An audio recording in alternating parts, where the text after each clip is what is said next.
Hola, ¿cómo están? Nuevamente en Nudo del Pasado. Hoy tenemos un invitado que nos va a hablar sobre la CGT de los argentinos, digamos el rompimiento del sindicalismo burocrático y cómo repercute no solamente en el sindicalismo, sino en la política nacional. Hoy con nosotros está Darío Dawir. Darío, ¿cómo estás? Hola, ¿qué tal? ¿Cómo andan? Darío, ¿hacia dónde nos remontamos para hablar de la gestación de esta CGT más combativa? Bueno, nos podríamos remontar al contexto específico de formación de la CGT de los argentinos. Nos podríamos remontar también a los antecedentes en el mediano o largo plazo del proceso que se da en el sindicalismo a partir del golpe de Estado del 55, ¿no? Ahí casi como que es una elección qué tipo o hasta dónde ir para atrás a la hora de explicar o intentar explicar o comprender el proceso que lleva a la formación de la CGTA.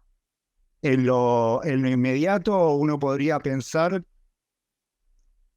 si uno lo quiere responder en los años inmediatos de la formación, no podría dejar de evitar ir hasta el 66, es decir, por ahí 2 años antes de la formación, con la división de las 62 organizaciones y a los pocos meses el golpe de Estado contra Ilia, que pone a Onganía, ¿no? El general retirado de Onganía, en la presidencia, ¿no? E inaugura un nuevo tipo de intervención militar que va a trastocar la mayor parte de las estrategias de los bloqueamientos sindicales, de la CGT, de los grandes grupos sindicales que agrupaban las distintas corrientes del momento, ¿no?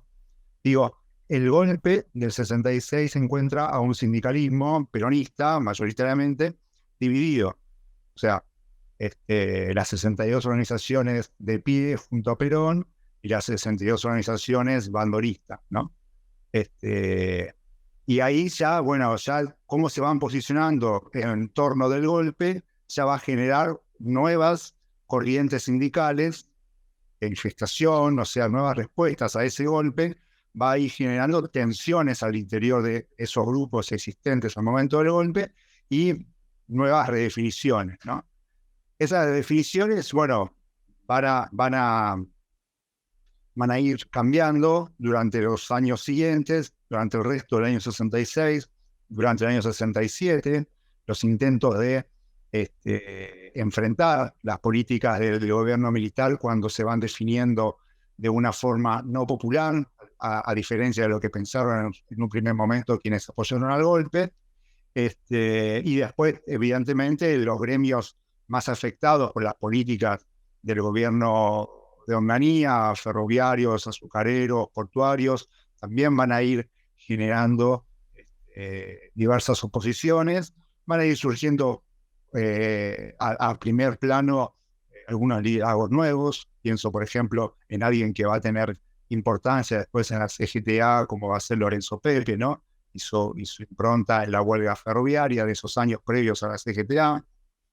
Bueno, en definitiva, creo que podríamos ir hasta ahí, ¿no? Como mínimo, ir hasta ahí para intentar entender qué pasa cuando, después de esa crisis del sindicalismo peronista y en general el sindicalismo argentino, el sindicalismo peronista dividido, las 62 organizaciones divididas y el sindicalismo argentino también dividido porque la CGT no contaba con los independientes y las 62 leales se van de la CGT, los bandolistas expulsan a Alonso de la Secretaría General, es decir, había un proceso de mucha división que también puede ser rastreado hacia atrás, que es muy interesante de analizar.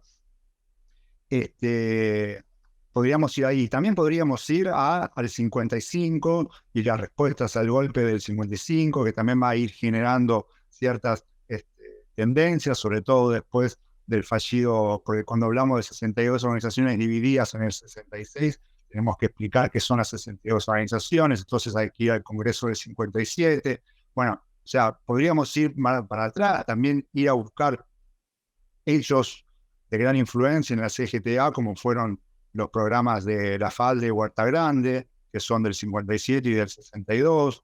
Bueno, hay muchos elementos hacia atrás como para ir a entender un proceso, para sumarlo, para entender un proceso que desemboca en la CGT de los argentinos. Por lo pronto, en el 68, cuando se forma la CGT de los argentinos, tenemos eso, tenemos un sindicalismo peronista que estaba dividido, que arrastraba una división de hacía 2 años, que había intentado en el 67 una unidad que resultó efímera en las 62 organizaciones, que al mismo tiempo las 62 de pie, el gran núcleo antibandorista, se había dividido porque los sectores encabezados por Alonso, el principal referente de ese sector, se acercaron más al gobierno de Onganía, tenían diferencias con los sectores que, referenciados quizá en Amado Olmos, pugnaban por una definición más combativa contra el gobierno militar.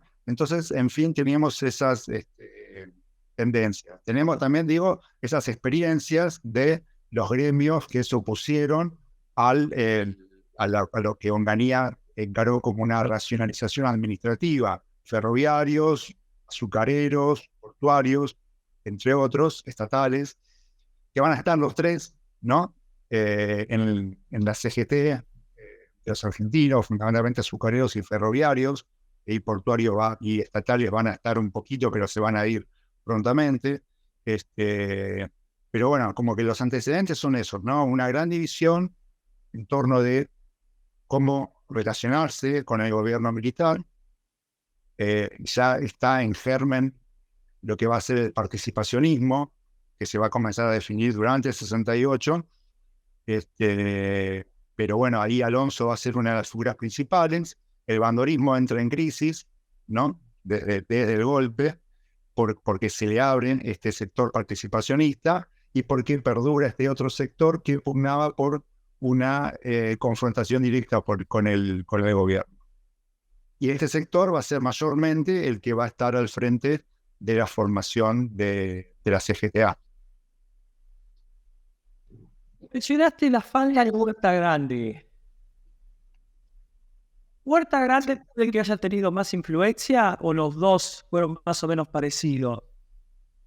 Yo creo que, bueno, explícitamente en el programa de la CGTA del 1 de mayo, en el mensaje a los trabajadores que se conoció como programa del 1 de Mayo, menciona a los dos, a los programas históricos del movimiento obrero, y menciona a los dos, que al mismo tiempo recuperaban las posiciones, puntos económicos, sociales y políticos históricos del peronismo durante su década de gobierno, ¿no? Creo que ambos tienen influencia, también tienen influencia lo que mencionan como la experiencia de Amado Olmos, ¿no? Hay como la propia CGTA, al definir ese mensaje, se inscribe en esa tradición, ¿no? En la tradición de la falda, en la tradición de Huerta Grande, en la tradición de las posiciones de Amado Olmos. Yo creo que ambos tienen influencia y de hecho, de alguna forma, con algunos añadidos, algunas cuestiones más de un posicionamiento internacional quizá y alguna otra cuestión, la CGTA también recupera en la parte programática de su mensaje los puntos históricos que están señalados en aquellos dos programas. ¿Cómo va a formar Ongaro el liderazgo dentro de esta nueva agrupación de sindicatos? Bueno, el liderazgo de Ongaro mayormente es nuevo, porque él accede a la Secretaría General de los Gráficos a fines del 66, después de una década de donde los gráficos estuvieron gobernados por líderes independientes, así se llamaban, por líderes antiperonistas, ¿no? Por líderes no peronistas. Y donde la lista verde de los gráficos, desde el 55, 57, va a ser la lista peronista del sindicato, pero va a fracasar en todas las elecciones hasta noviembre del 66, creo que noviembre, pero fines del 66, en que por una división, por la muerte del líder histórico de los gráficos y una división de la lista independiente, puede ganar la elección y acceder al gremio gráfico. Que haya sido electo en el 66 y relativamente nuevo no implica o sea, no quiere decir que sea desconocido, ¿no? En la militancia peronista de la época, en las 62 organizaciones, en todos esos círculos peronistas, nucleamientos y corrientes, Ongaro era el representante, entre otros, del peronismo entre los gráficos. O sea, era conocido, pero a nivel, por ahí más, era conocido en el sindicalismo peronista, pero a nivel, por ahí más general, no era un nombre tan importante. Y de alguna forma, quizá eso es lo que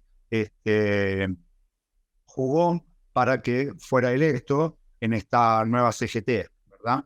Que buscaba unas definiciones de algunas líneas combativas. Otro de los candidatos era el que mencionaba antes, Lorenzo Pepen, pero para evitar algún tipo de situación legal y que no lo reconozcan, porque su sindicato estaba intervenido, la Unión Ferroviaria, Lorenzo Pepe dice, no, vamos a elegir a Ongaro, que tiene a la Federación Gráfica, no está intervenida, y entonces no pueden poner excusas para no reconocer el Congreso y no reconocer a las nuevas autoridades. Bueno, de ahí emerge un poco la figura de Ongaro, que se va a empezar a ser reconocida, ahora sí, a partir de marzo del 68 a nivel nacional, ¿no?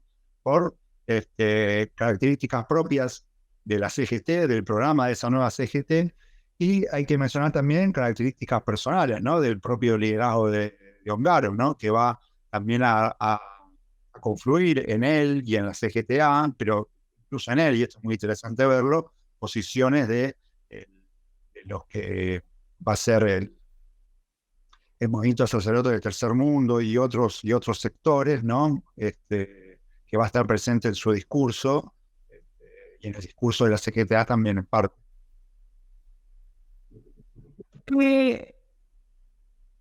Se habló de el bandorismo, que después termina ahí dentro de lo que es el participacionismo en un primer momento, la Revolución Argentina, la represión que hay también, porque a veces la represión de la Revolución Argentina se ve o se minimiza teniendo en cuenta la dictadura que vino después, pero no fue una dictadura fácil. En ese contexto, digamos, se caracterizó cómo surge esta CGTA. Ahora en lo práctico, ¿en qué cambiaba la relación con las bases de los combativos? Esto es interesante porque es una de los proyectos más renovadores que encaró la CGTA. No sé si es a lo que te referís con la pregunta, pero yo pienso, a partir de lo que me decís, pienso en lo que proponían como rebelión de las bases, ¿no? Esta búsqueda de que las bases sindicales se movilicen, salgan de lo que ellos veían como un cierto letargo de varios años atrás, se comiencen a movilizar para enfrentar no solo al gobierno militar, sino también a las conducciones sindicales de aquellos sindicatos que tenían una posición participacionista o negociadora, ¿no? O sea, alentaron la formación de agrupaciones, listas y diversos tipos de militancia sindical en aquellos sindicatos que estaban enrolados en los nucleamientos de las otras corrientes, ¿no? De las corrientes más cercanas al gobierno. Y esta rebelión de la base, bueno, es alentada desde el semanario, desde los intentos de movilización, desde reuniones que se hacían, de giras que se hacían por el Gran Buenos Aires y por el interior, de los dirigentes más importantes de la CGTA, y fue uno de los proyectos más interesantes que encaró esta central. En cuanto a estos hechos inflamatorios y demás, ¿hay, digamos, una agudización de declaraciones, de postura, no sé, de acciones, previo al Congreso en el cual se divide la CGT? Ay, pero a ver, no hay una, no encontré yo al menos en la previa tanto a eso, sí críticas, por ejemplo, porque no hay que olvidar que el Congreso buscaba normalizar la CGT, era un Congreso de la CGT, ¿no? Por más que la CGTA después tiene un cariz más amplio que solo sindical. En el comienzo estamos hablando de un Congreso de una CGT, de normalizar la CGT después de divisiones y después de las fracturas previas. En ese marco era un Congreso de la CGT y se buscó cumplir todas las legalidades del caso para que el gobierno militar reconozca las nuevas autoridades de la CGT.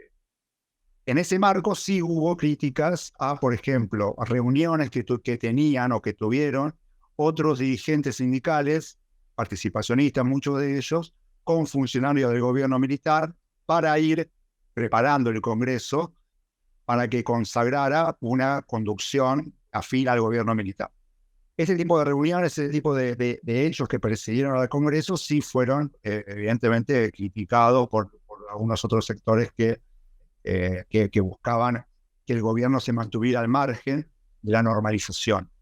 Pero de alguna forma lo más característico de la CGTA es posterior, ¿no? Es ya una vez conformada, el discurso que por ahí más nos suena de la CGTA es posterior y va a estar expresado en ese gran medio que también tanto se menciona y se trabaja, que fue el semanario CGT.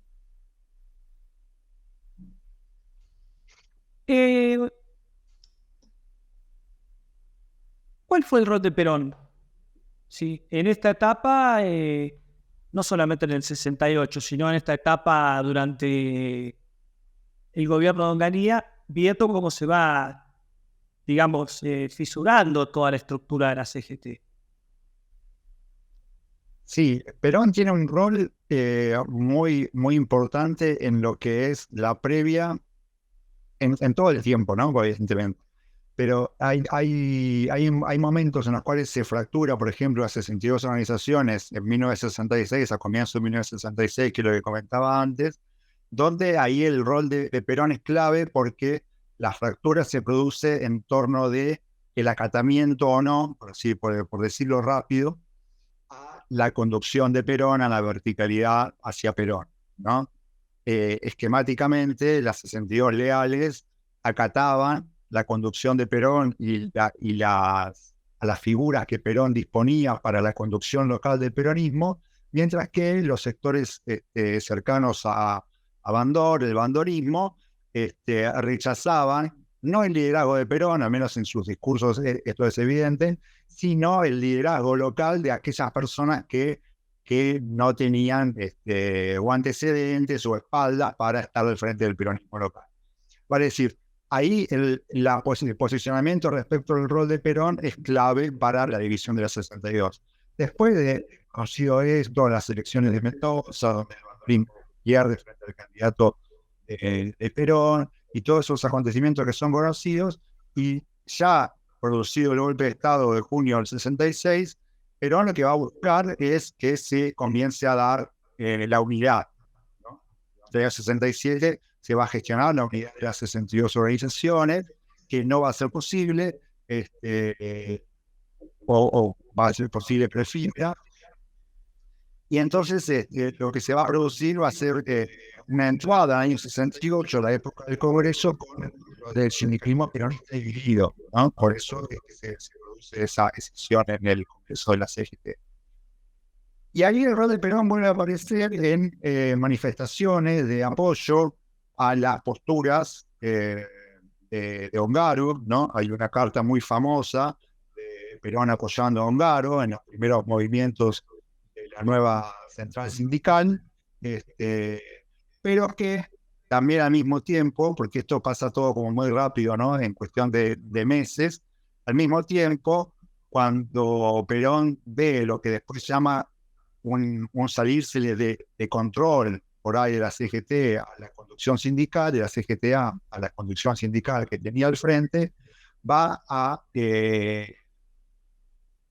llamar a una nueva reorganización de las 62 organizaciones. Esto va a ser en septiembre. Por eso digo, por ahí hay cuestiones que cambian en pocos meses, ¿no? Entre marzo y junio, Perón, hay documentos, manifestaciones, cartas de Perón apoyando la nueva experiencia de esta nueva central, de oposición a Onganía, pero viendo un poco después la marcha de estas acciones, va a llamar a una reorganización del sindicalismo, a la unidad del peronismo.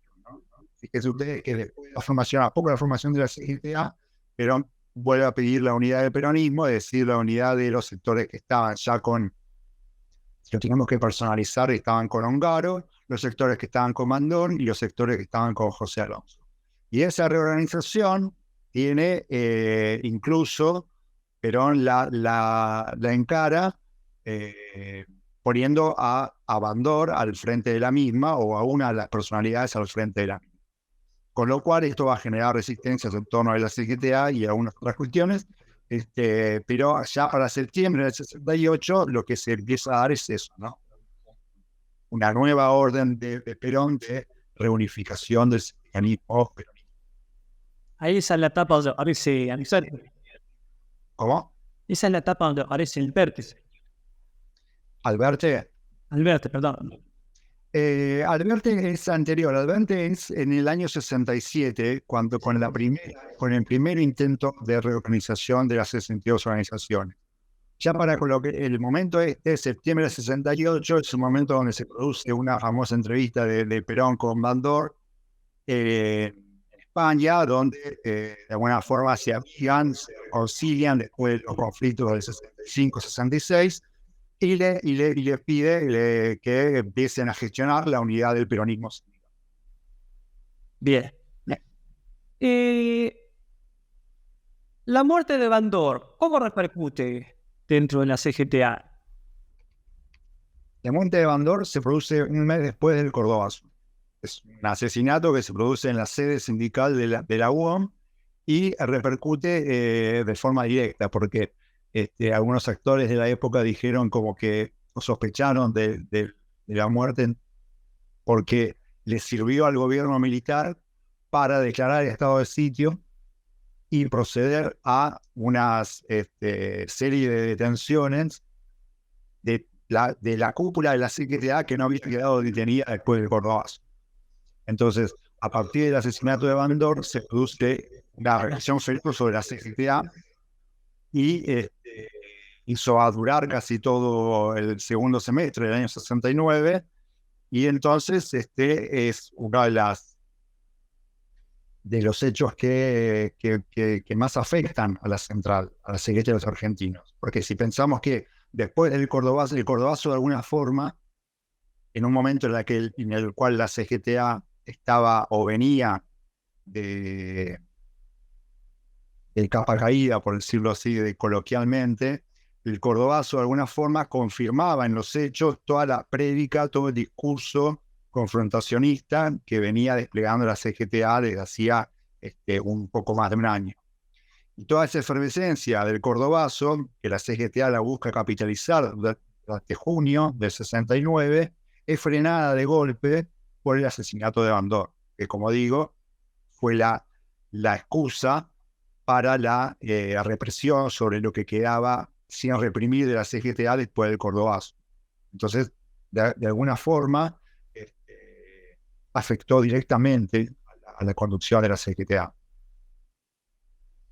¿Cómo se va viendo esta decadencia de Onganía, ¿sí?, hasta la caída final? O sea, cómo se va viviendo, cómo van a actuar, cómo va actuando la CGTA, porque digamos que eso dentro de la política nacional era algo que empezó a hacerse muy explícito. Sí, la caída de Onganía se produce un año después de estos hechos, ¿no? Del Cordobazo y del asesinato de Bandor. Se produce más en el marco del secuestro y la ejecución de Aramuru, ¿verdad? Pero la CGTA en ese año que transcurre, como te digo, el asesinato de Bandor y la represión sobre la cúpula de la CGTA, hasta que se liberan algunos dirigentes a fines del año 69 o comienzo del 70, empieza a buscar recomponerse, ver qué quedaba de los sindicatos que habían, que 2 años antes, un año y medio antes, habían estado integrados a la CGTA, que ya no eran muchos, debemos decirlo. Fundamentalmente los sindicatos como sindicatos nacionales estaban Gráficos y Farmacia y algún que otro más, empleados de farmacia, esos eran los más importantes.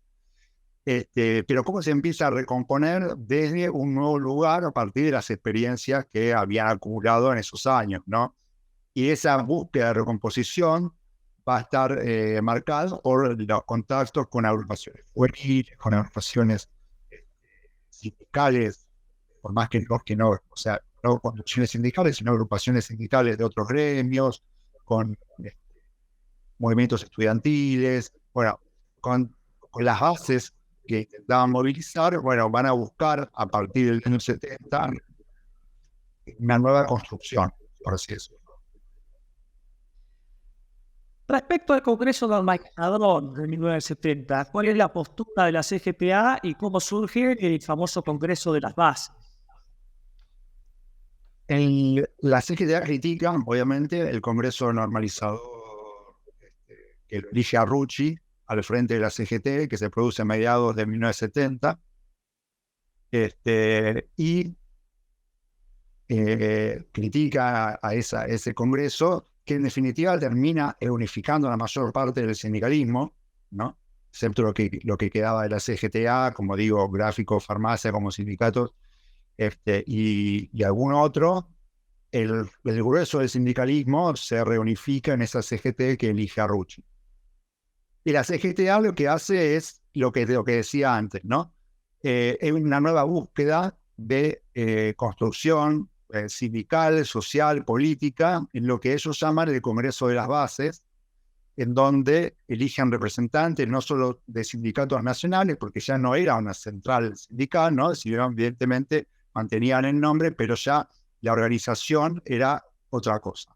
Era una organización de algunos sindicatos, de agrupaciones sindicales, de agrupaciones juveniles, de sectores estudiantiles, de sectores de actores sociales y políticos que estaban comenzando a desarrollar una nueva búsqueda de accionar social y político.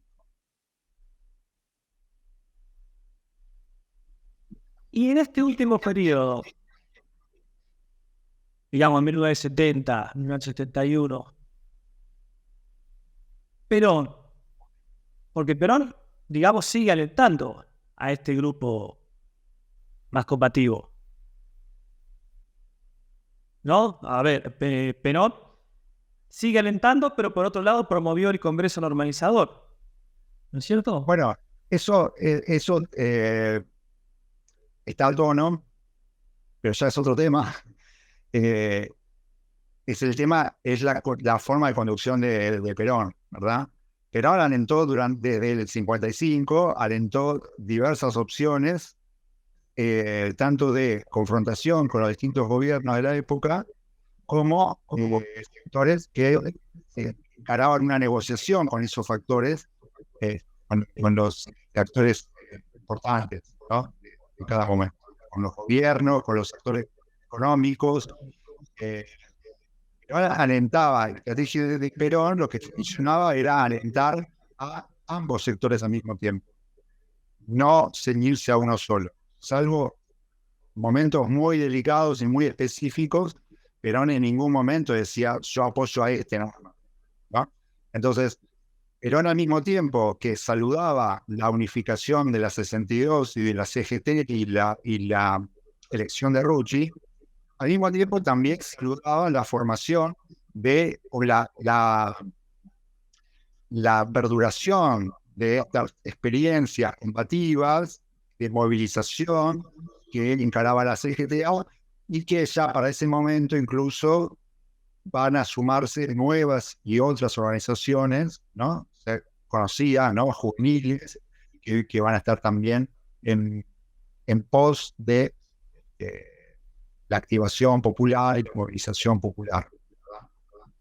Perón va a alentar a ambas, y a nivel sindical, social, a nivel político, también va a tener delegados hablando con los militares, obviamente, para la posibilidad de lo que después fue el retorno. Entonces, el alentar a esta acción, el CGTA y a la otra, es parte o fue parte durante todos estos años de la estrategia de Perón.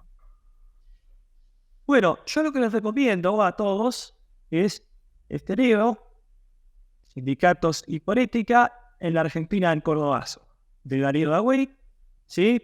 El peronismo entre la CGT de los argentinos y la reorganización sindical. Fue un libro espectacular para que entiendan ese complejo momento de la historia. Darío, 1.000.000 de gracias. A vos, muchas gracias. Nos vemos en una semana. Chao.